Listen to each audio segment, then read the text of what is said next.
all the patients, through the development of the asymmetry, maxilla will follow the mandible. And this is regular in canting. When the mandible grow on one side vertically, the maxilla will be canted also. It is the same for lateral deviation. When the mandible is deviated to the right or to the left during the growth, the maxilla will be also deviated.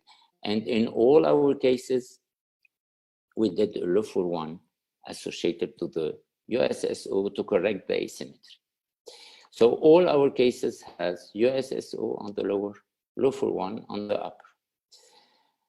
Until now, I began doing it since 2005, but there are several publications, 4 publications about it.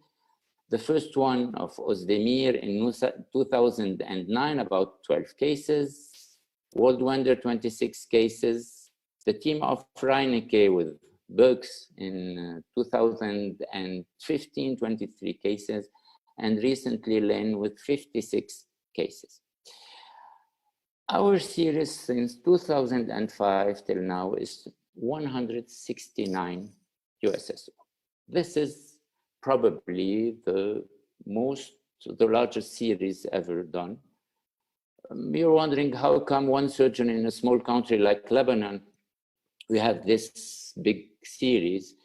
I think it's all question of indication.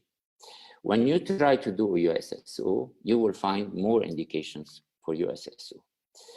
So USSO or BSSO, what's my first choice for asymmetry? It's always USSO. I try to cut the mandible on one side. Actually, all my cases are planned with the virtual surgical planning. I'll show you cases.